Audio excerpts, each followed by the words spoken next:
Aujourd'hui, Israël a considéré que le problème du changement climatique était un problème, bien sûr, qui a touché profondément, mais qui était aussi une opportunité pour pouvoir se développer dans un stade nouveau. Israël, comment ça marche? Vous allez adorer comprendre Israël.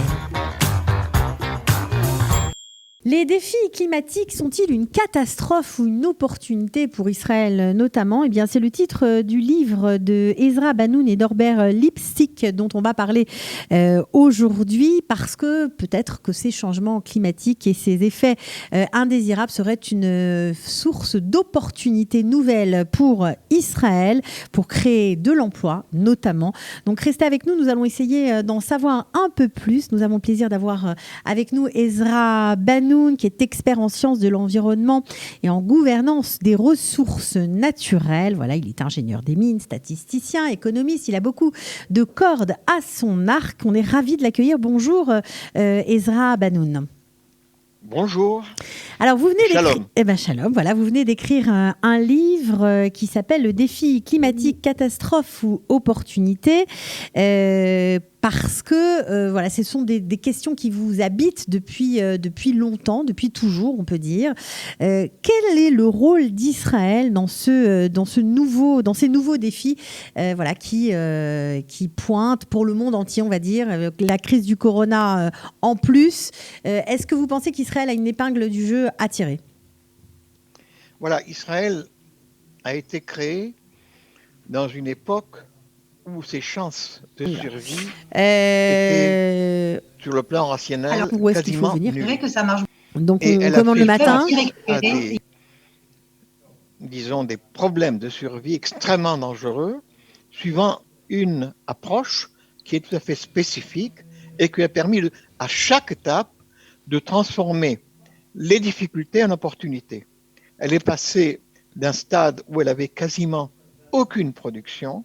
C'était un pays vraiment sous-développé, puisque lorsque les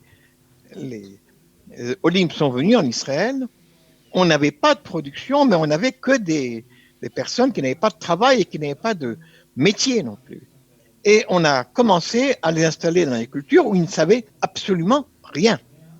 Et donc, ce qui s'est passé, c'est que cette situation qui paraissait absolument impossible à gérer, on l'a transformée en fait en une opportunité. Puis il y a eu d'autres problèmes de survie, il y en a eu 8. Et aujourd'hui, Israël a considéré que le problème du changement climatique était un problème, bien sûr, qui a touché profondément, mais qui était aussi une opportunité pour pouvoir se développer dans un stade nouveau. Aujourd'hui, Israël est un pays développé parmi les 37 pays qui sont développés dans le monde, et elle est au niveau 15, c'est-à-dire qu'elle est au niveau français, au point de vue de ses capacités de produits intérieurs bruts et de revenus. Donc, et ceci a été fait en particulier par la transformation des impacts négatifs, des difficultés qu'elle a eues en opportunités. Alors, vous parlez de cette opportunité, hein, c'est une spécialité, on va dire, israélienne, même en matière de climat. On se rappelle de 1998 où il y a eu une réduction brutale des précipitations en Israël et dans tout le Moyen-Orient. Donc, je crois, moins 30%, si je ne m'abuse, vous me corrigez si je me trompe. À ce moment-là, Israël était complètement dépendant en matière d'eau, on va dire, et d'eau douce. Qu'est-ce qu'Israël a fait pour retourner cette situation à son avantage et où en est-on aujourd'hui? Alors voilà, ce qui s'est passé, c'est que en fait, Israël, avant le changement climatique, consommait à peu près 2000 millions de mètres cubes d'eau par an, alors qu'elle recevait des précipitations de 1 200 000. C'est-à-dire qu'elle avait une sorte de capacité de recyclage exceptionnel qui permettait de pouvoir utiliser des précipitations limitées pour pouvoir répondre à tous les besoins du pays et prévoir une croissance du fait que ça avait une croissance démographique considérable suite à la naissance d'enfants et suite à la venue de nouveaux immigrants. Mais quand nous sommes arrivés en 1998 où 30% se sont réduits, il y a eu deux points de vue. le point de vue de la plupart des experts, entre guillemets, de l'eau, était de dire, c'est exceptionnel, c'est quelque chose qui s'est passé comme ça une fois, et ça ne va pas se reproduire, et donc on ne fait rien. Et contrairement à l'avis de ses conseillers, M. Ariel Sharon a dit, non, non, c'est pas du tout exceptionnel, nous ne pouvons pas plus recycler, donc il faut chercher autre chose. Pitch, Vital, viennent de plus en plus. Nous allons dessaler l'eau de mer. Et on lui a dit, mais monsieur Sharon, c'est pas possible. Le prix du dessalement de l'eau de mer dans le monde est de l'ordre de 65 centimes de dollars le cube. Or, nous payons l'eau en Israël de l'ordre de 50, 52 centimes de dollars le cube. On ne peut pas accroître brutalement pour les consommateurs le prix de l'eau, surtout pour les agriculteurs. Et Sharon a dit, mais non, vous vous trompez. Nous allons obtenir un prix de l'ordre de 50 centimes de dollars le mètre cube parce que nous n'allons pas agir comme agissent les autres pays, nous allons faire autrement. Et qu'est-ce qu'il a fait autrement? Il a lancé des appels d'offres dans lesquels, premièrement, il a mis en concurrence les sociétés du monde entier. Il a créé des installations qui étaient des installations gigantesques par rapport à ce qui avait été fait à ce jour. Et il a dit, attention, nous cherchons à pouvoir produire 600 millions de mètres cubes d'eau par an, alors que toutes les installations qu'il y avait à l'époque ne produisaient pas plus que 50 à 60 millions. Et nous allons donner la préférence à ceux qui sont capables d'arriver à moins de 50 centimes le mètre cube. Et il n'a pas donné de préférence à la société israélienne de dessalement IDE. Il a mis en concurrence avec tout le monde. Et ce qui s'est produit une sorte de petit miracle. Nous sommes arrivés, pour la toute première installation, à 48 centimes le mètre cube. Nous sommes actuellement, toutes les 6 installations ont été faites à peu moins de 50. Et aujourd'hui, on est en train de lancer une autre installation nouvelle, et nous arrivons non pas à 48, nous arrivons à peu près au niveau de 43, 42. Parce que, excusez-moi, un dernier point, la société israélienne a fait des progrès gigantesques et a dépassé la capacité de Veolia. C'est-à-dire qu'aujourd'hui, on peut dire qu'on exporte de l'eau douce? On en est arrivé là? Non, on n'exporte pas de l'eau douce, mais on fait des choses qu'on n'a jamais fait avant. Un des problèmes que nous avons, c'est que nous voulons que les olim qui viennent des pays développés en Israël n'aient pas le sentiment qu'ils sont venus dans le désert. Alors que lorsque le pays a été créé, 60% c'était du désert. Et le reste est atteint de sécheresse et de vent de sable, etc. Et donc, un des problèmes était que les rivières d'Israël aient toujours de l'eau, même en période d'été.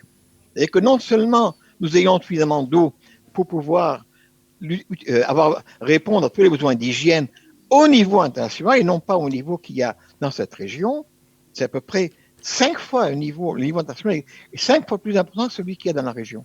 Et deuxièmement, bien sûr qu'on ait une agriculture indépendante pour éviter qu'il y ait des sortes de tensions au niveau de l'obtention de l'eau. Et surtout, il fallait que nous ayons de l'eau pour pouvoir avoir en permanence la possibilité de se baigner dans les rivières, y compris en été. Alors donc, la première étape était d'avoir de l'eau dans les périodes où il y a d'habitude de l'eau, c'est-à-dire en hiver. La deuxième partie était de remplir les nappes souterraines pour que s'il y a un problème, on puisse faire face à ce problème. Et ces nappes souterraines permettent de pouvoir avoir une dépense considérable de plus d'un an.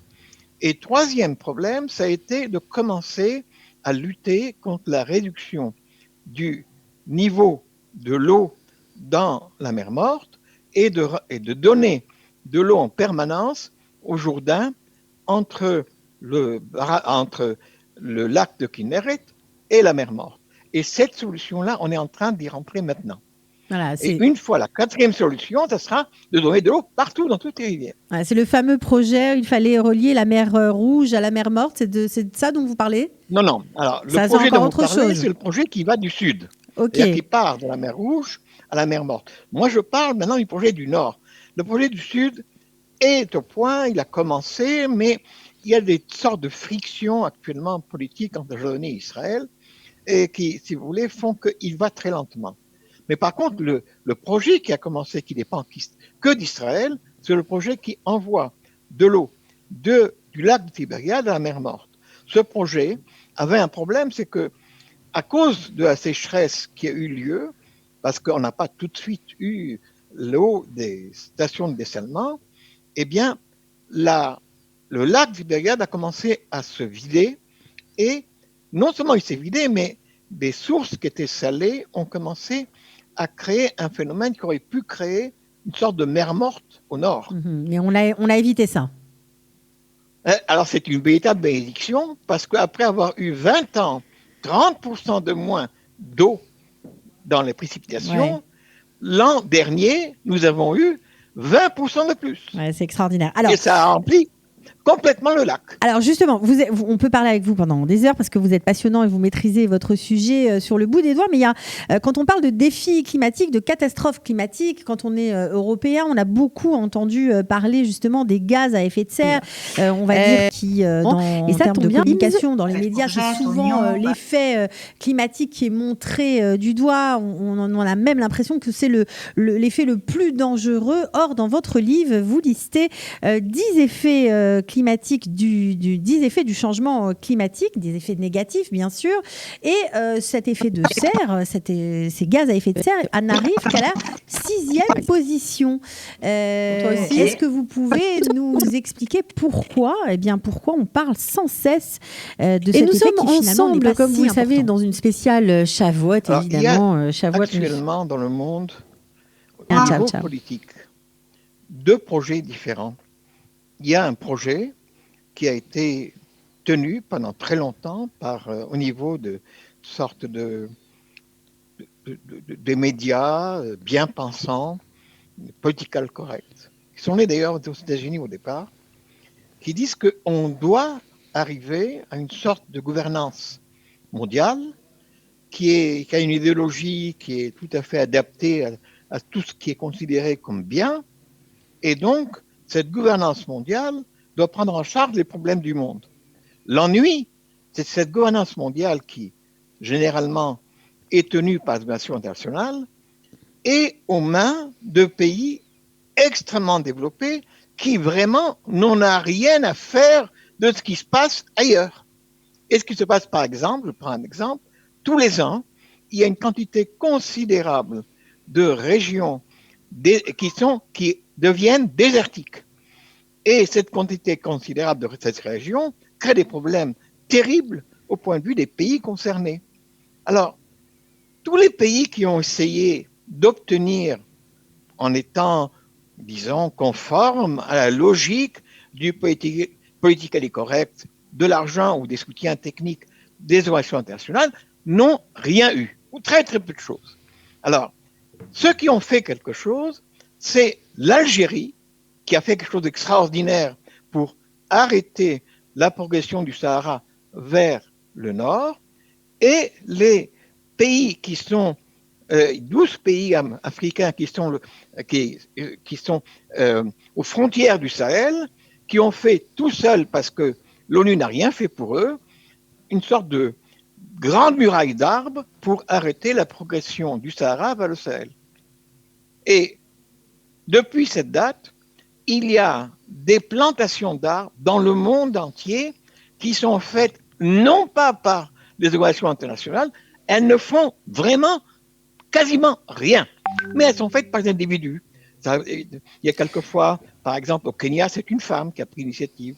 Au niveau en Inde, c'est aussi une autre femme qui a pris l'initiative. Alors on comprend tout ça, mais pourquoi justement, si vous considérez peut-être que lutter contre la désertification ou la sécheresse est plus important, on va dire que c'est un effet négatif du changement climatique plus important que les gaz à effet de serre, pourquoi ce sont eux dont on parle toujours et en premier lieu?